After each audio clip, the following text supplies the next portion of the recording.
السلام عليكم ورحمة الله. الحمد لله. اللهم صل على محمد وعلى آل محمد وبارك على محمد وعلى آل محمد إنك حميد مجيد. أوصيكم بتقوى الله. عن أبي هريرة رضي الله عنه قال قال رسول الله صلى الله عليه وسلم لا تدخلوا الجنة حتى تؤمنوا ولا تؤمنوا حتى تحابوا أولا أدلكم على شيء إذا فعلتموه تحاببتم أفشوا السلام بينكم. റവാഹു മുസ്ലിം. അൽബസീറ ഖുർആൻ പഠന വേദിയിലെ പ്രിയ പഠിതാക്കളെ, ഈ ആഴ്ചയിലെ ഹദീസ് ക്ലാസ്സിൽ നമുക്ക് പഠിക്കുവാനുള്ളത് അഭിവാദ്യവുമായി ബന്ധപ്പെട്ട അതിവിശിഷ്ടമായ ഒരു തിരു അധ്യാപനമാണ്. അബൂ ഹുറൈറ റളിയല്ലാഹു അൻഹു നബി സല്ലല്ലാഹു അലൈഹി വസല്ലമയിൽ നിന്ന് ഉദ്ധരിക്കുന്ന ഈ ഹദീസ് ഇമാം മുസ്ലിം അദ്ദേഹത്തിൻ്റെ സ്വഹീഹിൽ 54-ാമത് നമ്പറായി രേഖപ്പെടുത്തിയിട്ടുള്ളതാണ്. ഖാല റസൂലുള്ളാഹി സ്വല്ലല്ലാഹു അലൈഹി വസല്ലം,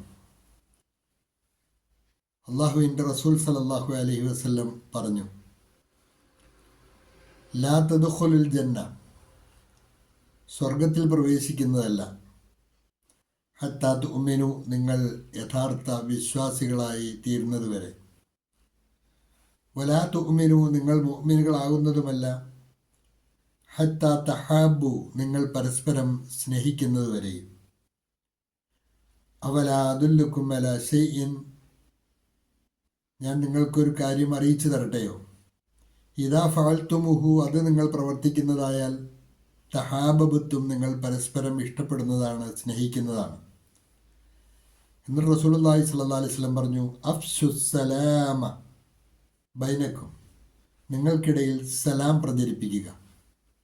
പരസ്പരം കാണുമ്പോൾ അസ്സലാമു അലൈക്കും എന്ന് പറയുക. ഇത് നിങ്ങൾക്കിടയിൽ സ്നേഹം വർദ്ധിക്കുവാനും അത് നിമിത്തമായി നിങ്ങൾ പരസ്പരം സ്നേഹിക്കുവാനും അങ്ങനെ നിങ്ങൾ യഥാർത്ഥ വിശ്വാസികളായി തീരുവാനും നിമിത്തമായി തീരും എന്ന് റസൂലുള്ളാഹി സ്വല്ലല്ലാഹു അലൈഹി വസല്ലം പഠിപ്പിക്കുകയുണ്ടായി. ഇസ്ലാമിക സംസ്കാരത്തിൽ പ്രവാചക പാരമ്പര്യം പരിശോധിച്ചാൽ തന്നെ അസ്സലാമു അലൈക്കും എന്നുള്ള അഭിവാദ്യത്തിന് ഏറെ പ്രാധാന്യമുണ്ട് എന്ന് നമുക്കറിയാം. സമാനതകളില്ലാത്ത ഒരു അഭിവാദ്യവചനമാണ് അസ്സലാമു അലൈക്കും. അള്ളാഹുവിൻ്റെ രക്ഷയും സമാധാനവും താങ്കളിൽ ഉണ്ടാകട്ടെ എന്നാണ് അതിൻ്റെ ആശയം. ഏത് സാഹചര്യത്തിലും പരസ്പരം കൈമാറാൻ പറ്റുന്ന അഭിവാദ്യവചനമാണ് അസ്സലാമു അലൈക്കും എന്നുള്ള ഇസ്ലാമിൻ്റെ ശ്രേഷ്ഠമായ അഭിവാദ്യം. വലിയവരോടും ചെറിയവരോടും വ്യത്യാസമില്ലാതെ, ദരിദ്രരോടും ധനികരോടും വ്യത്യാസമില്ലാതെ, അധികാരികളോടും അല്ലാത്തവരോടും എന്നുള്ള വ്യത്യാസമില്ലാതെ, രോഗികളോ രോഗാവസ്ഥയിലല്ലാത്ത ആരോഗ്യാവസ്ഥയിലുള്ളവരോ ആരെ കണ്ടാലും അവരോടെല്ലാം ഏത് സാഹചര്യത്തിലും എപ്പോഴും പറയാവുന്ന അഭിവാദ്യവചനമാണ് അസ്സലാമു അലൈക്കും എന്നുള്ളത്. മാത്രവുമല്ല, അതൊരു സ്വാർത്ഥതയില്ലാത്ത പ്രാർത്ഥനയുമാണ്. നീ നിൻ്റെ സഹോദരന് വേണ്ടി പ്രാർത്ഥിക്കുന്ന ആ പ്രാർത്ഥന അത് തീർച്ചയായും ഏറെ ഹൃദ്യമാണ്, ആസ്വാദ്യകരമാണ്. സലാം പറയൽ ഒരു സത്യവിശ്വാസിക്ക് അവൻ്റെ ഈമാനിൻ്റെ അടയാളം എന്നുള്ള നിലയ്ക്ക് വളരെ മുഅക്കദായ സുന്നത്താണ്. എന്നാൽ സലാം പറയപ്പെട്ട വ്യക്തി അത് മടക്കുക എന്നുള്ളത് നിർബന്ധമായ കാര്യവുമാണ്. ഇതൊക്കെ ഏകദേശമായി സലാമുമായി ബന്ധപ്പെട്ട് നമുക്കറിയാവുന്ന കാര്യങ്ങളാണ്. അതുകൊണ്ട് നിത്യജീവിതത്തിൽ പരസ്പരം കാണുമ്പോൾ സലാം പറയുന്നതും മടക്കുന്നതും ശീലമാക്കുക. അസ്സലാമു അലൈക്കും എന്നാണ് സലാം പറയേണ്ടത്. സലാം അടക്കേണ്ടത് ചുരുങ്ങിയത് വ അലൈക്കുമുസ്സലാം എന്നാണ്. പലരും അലൈക്കും സലാം എന്ന് പറയാറുണ്ട്. അങ്ങനെയല്ല, വ അലൈക്കുമുസ്സലാം എന്നാണ് പ്രത്യഭിവാദ്യം ചെയ്യേണ്ടത്. പ്രത്യഭിവാദ്യം ചെയ്യുമ്പോൾ കുറെ കൂടി മാന്യമായ രീതിയിലായിരിക്കണം എന്ന് റസൂലുള്ളാഹി സ്വല്ലല്ലാഹി അലൈഹി വസല്ലം പഠിപ്പിച്ചിട്ടുണ്ട്. അപ്പോൾ അസ്സലാമു അലൈക്കും എന്ന് ഒരാൾ സലാം പറഞ്ഞു കഴിഞ്ഞാൽ വ അലൈക്കുമുസ്സലാം വ റഹ്മത്തുള്ളാ എന്ന് പറയലാണ് ശ്രേഷ്ഠം. അക്കാര്യവും കൂടി ശ്രദ്ധിക്കുക.